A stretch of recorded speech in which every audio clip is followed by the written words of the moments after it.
Technology દ્વારા તમને બધાને મળવાનું થઈ રહ્યું છે.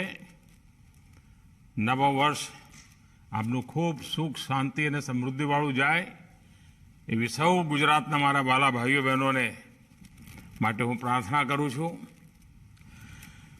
आप सभी को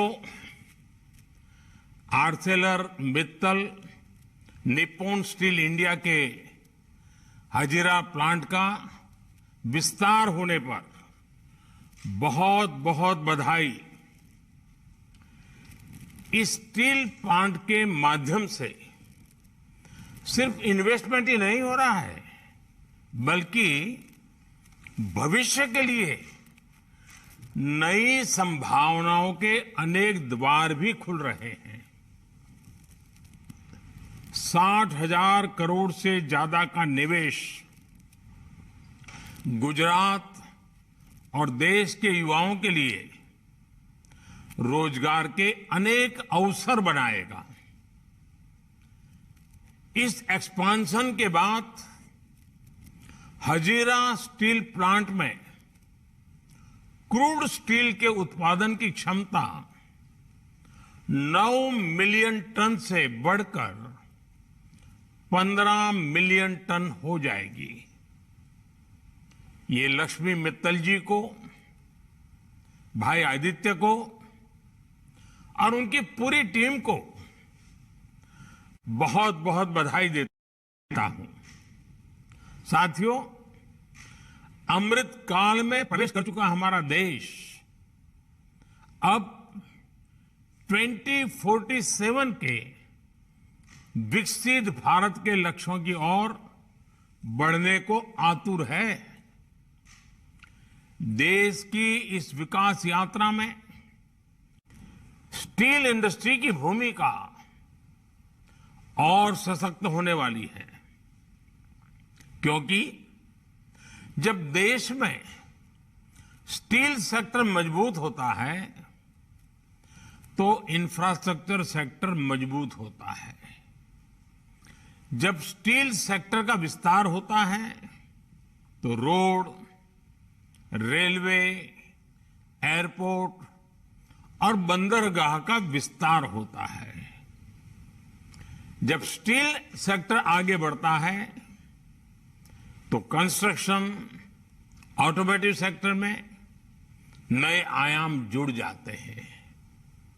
और जब स्टील सेक्टर की क्षमता बढ़ती है तो डिफेंस, कैपिटल गुड्स और इंजीनियरिंग प्रोडक्ट्स के विकास को भी नई ऊर्जा मिलती है. और इतना ही नहीं, आज तक हम आयरन ओर एक्सपोर्ट कर ही संतोष मानते थे.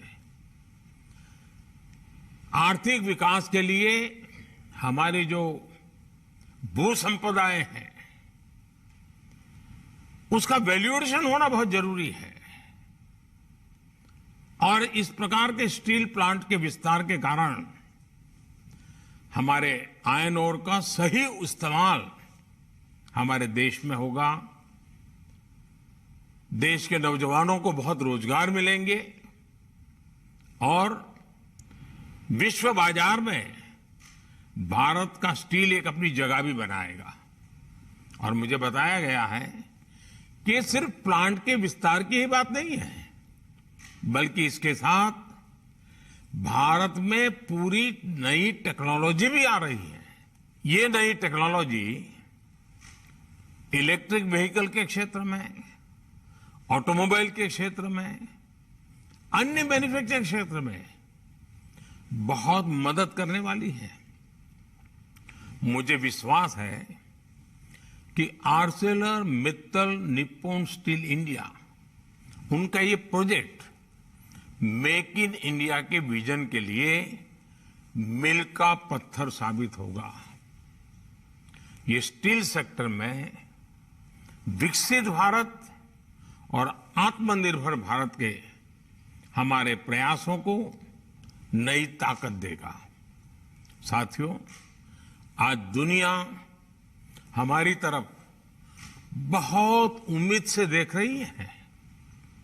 भारत दुनिया का बड़ा मैन्युफैक्चरिंग हब बनने की दिशा में तेजी से आगे बढ़ रहा है और सरकार इस सेक्टर के विकास के लिए आवश्यक पॉलिसी एनवायरनमेंट बनाने में तत्परता से जुटी है।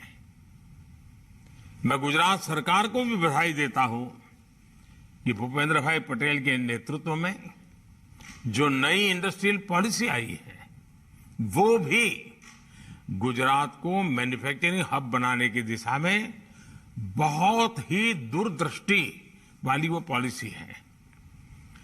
पिछले 8 वर्षों में सभी के प्रयासों की वजह से भारतीय स्टील इंडस्ट्री दुनिया की दूसरी सबसे बड़ी स्टील उत्पादक इंडस्ट्री बन गई है। इस इंडस्ट्री में विकास की अपार संभावनाएं हैं। सरकार की पीएलआई स्कीम से इससे विस्तार के नए रास्ते तैयार हुए हैं। आत्मनिर्भर भारत अभियान को मजबूती मिली है। इससे हमने हाई ग्रेड स्टील के उत्पादन बढ़ाने और आयात पर निर्भरता कम करने में दक्षता हासिल की है। इस हाई ग्रेड स्टील का इस्तेमाल क्रिटिकल और स्ट्रेटेजिक एप्लीकेशन में भी बढ़ गया है। आपके सामने आईएनएस विक्रांत का उदाहरण है।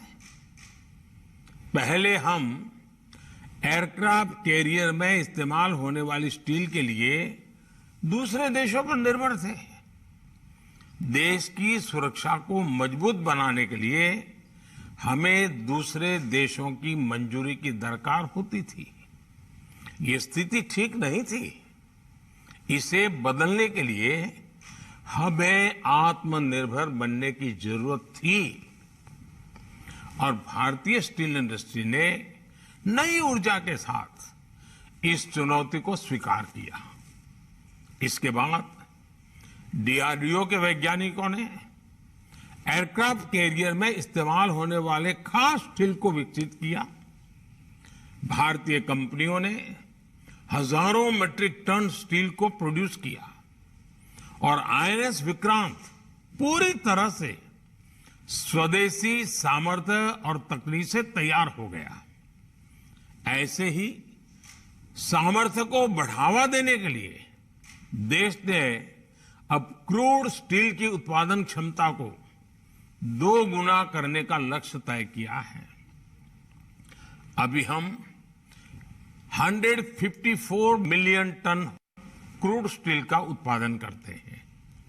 हमारा लक्ष्य है कि अगले 9-10 साल में हम बढ़कर के 300 मिलियन टन उत्पादन की क्षमता हासिल कर लें। साथियों, जब हम विकास के विजन के साथ आगे बढ़ रहे हैं तो कुछ चुनौतियों का भी ध्यान रखना होगा। स्टील इंडस्ट्री के लिए कार्बन उत्सर्जन, कार्बन एमिशन ऐसी एक चुनौती है। इसलिए एक तरफ तो हम क्रूड स्टील के उत्पादन की क्षमता का विस्तार कर रहे हैं तो दूसरी तरफ एनवायरमेंट फ्रेंडली टेक्नोलॉजीज के इस्तेमाल को बढ़ावा भी दे रहे हैं। आज भारत ऐसी प्रोडक्शन टेक्नोलॉजी विकसित करने पर बल दे रहा है जो न सिर्फ कार्बन का उत्सर्जन कम करे बल्कि कार्बन को कैप्चर कर उसका दोबारा इस्तेमाल भी करे।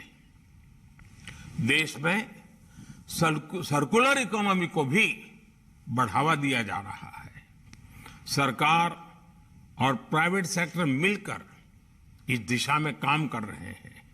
मुझे खुशी है कि एएमएनएस इंडिया ग्रुप का हजीरा प्रोजेक्ट भी ग्रीन टेक्नोलॉजी के इस्तेमाल पर बहुत बल दे रहा है। साथियों, जब किसी लक्ष्य की दिशा में पूरी ताकत से हर कोई प्रयास करने लगता है तो उसे साकार करना मुश्किल नहीं रह जाता। स्टील इंडस्ट्री को नई बुलंदियों पर ले जाने के लिए सरकार प्रतिबद्ध है। मुझे विश्वास है कि ये प्रोजेक्ट पूरे क्षेत्र और स्टील सेक्टर के विकास को रफ्तार देगा।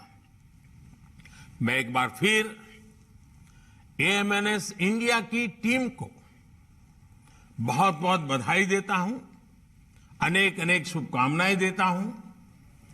बहुत बहुत धन्यवाद। सुनकर देखो, सुनकर देखो, सुनकर देखो जी। ममता राहुल मोदी बोले, लिखे जितेंद्र जी।